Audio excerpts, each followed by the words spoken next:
आप सब खैरियत से होंगे। मेरा नाम हाफिज शाहजेब है।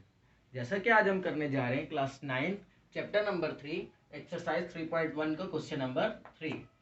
क्वेश्चन नंबर 3 है reduce the following into their lowest form.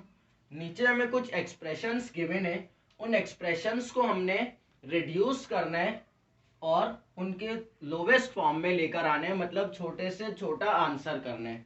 जितना रिड्यूस किया जा सकता है उतना उनको सॉल्व करना है। रिड्यूस करने का मतलब, अगर हमें एक फ्रैक्शन नंबर गिवन है 25/5 और बोला जाए इसको रिड्यूस करें, तो इसको रिड्यूस कैसे किया जाएगा लोवेस्ट फॉर्म में?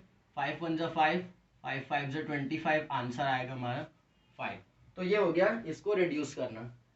पर यहाँ पर हमें एक्सप्रेशंस में अल्फाबेट्स गिवन है, अल्फाबेट्स। सो इसको सॉल्व करने के लिए हमें ऊपर जो वैल्यू गिवन है p² - 100 डिवाइडेड बाय p² + 10।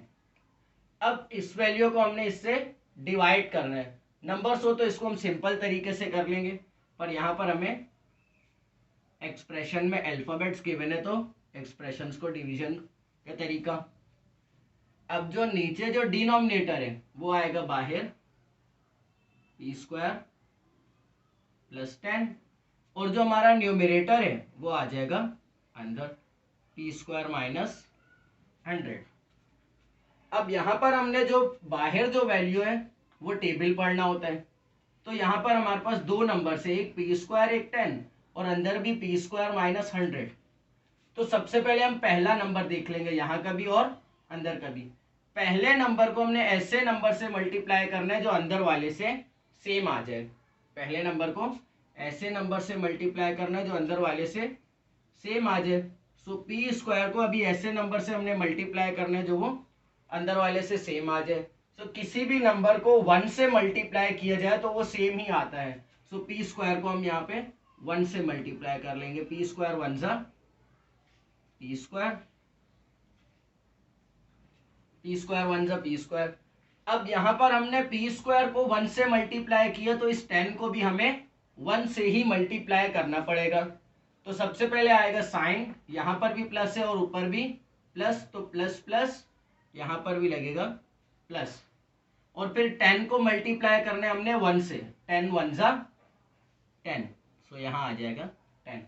मतलब जो नंबर हमने पहले नंबर से मल्टीप्लाई कर लिया उसी नंबर से ही हमें दूसरे नंबर को भी मल्टीप्लाई करना है। p² को 1 से मल्टीप्लाई किया तो 10 को भी 1 से ही मल्टीप्लाई करना है। अब इसके बाद डिवीजन का तरीका, लास्ट में माइनस कर लेंगे इनको।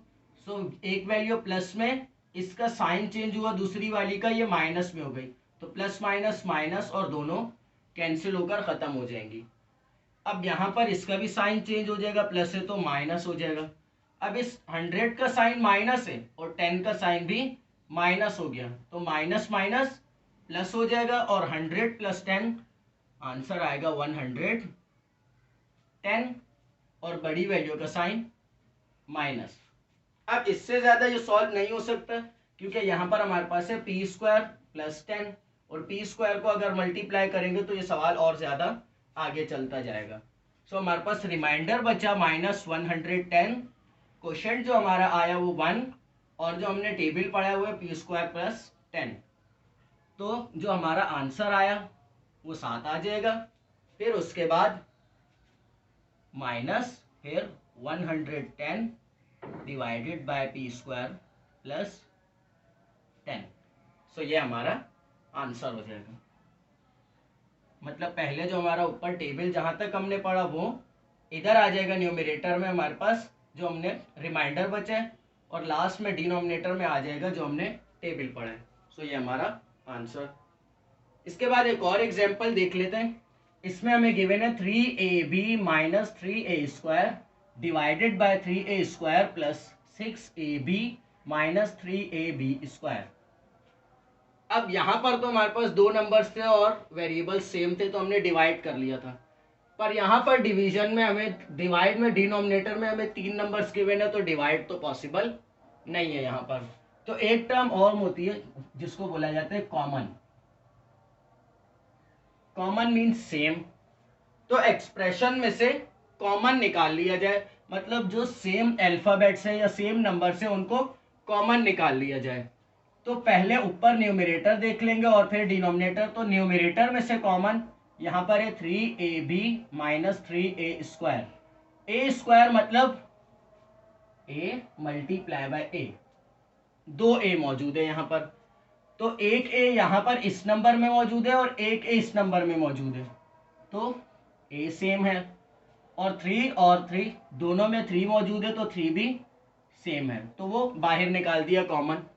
अब यहाँ पर बचा b, क्योंकि 3a को हमने कॉमन निकाल दिया, सेम था, सो b बचा, तो यहाँ पर अंदर ब्रैकेट में आ जाएगा b, फिर ये माइनस, और यहाँ पर 3 हमने कॉमन निकाल लिया था और 2a थे, तो 2 में से 1 को कॉमन निकाल लिया तो बचा 1, तो b माइनस a। अब इसी तरीके से डिवाइड में भी हमने यही करना है। डिवाइड में हमारे पास 3 नंबर से, तो तीनों से कॉमन निकालने हमने। तो यहाँ पर a² है मतलब 2a मौजूद है, यहाँ पर 1a है और यहाँ पर भी 1a मौजूद है, सो 1a कॉमन निकल आएगा। उसके बाद नंबर्स देखेंगे तो यहाँ पर 3 है, यहाँ पर 6 और यहाँ पर 3, तो 6 जो है वो नंबर 3 के टेबल में आता है, 3 2 6, मतलब एक टेबल में नंबर्स आते हैं, तो मतलब ये 3 भी यहाँ पर कॉमन है, तीनों में मौजूद है। यहाँ पर 3a² था, 3a कॉमन निकल आया तो बचा सिर्फ a, फिर उसके बाद आ जाएगा प्लस 6, तो 3 के टेबल में 6 कितने पर आता है, 2 पर, तो यहाँ पर बचेगा, जब 3 कॉमन निकल गया तो 2 बचेगा। उसके बाद फिर a कॉमन निकल गया तो सिर्फ बचा b, और माइनस यहाँ से भी 3a कॉमन निकल गया तो बचेगा सिर्फ b²। अब इसके बाद अगला स्टेप हमारा 3a से 3a कैंसिल हो जाएगा, ऊपर हमारे पास न्यूमरेटर बचेगा b minus a divided by a plus 2b minus b²। सो ये हमारा आंसर। सो आज हमने 2 चीजें सीखी, एक एक्सप्रेशंस को डिवाइड करना और दूसरा एक्सप्रेशंस में से कॉमन जो है वो निकालना, उनको बाहर एक्सप्रेशन से, जो सेम नंबर से उनको बाहर निकालना। सो उम्मीद करता हूँ आज जो समझाया वो समझ आ गया होगा। बहुत बहुत शुक्रिया। अल्लाह हाफिज़।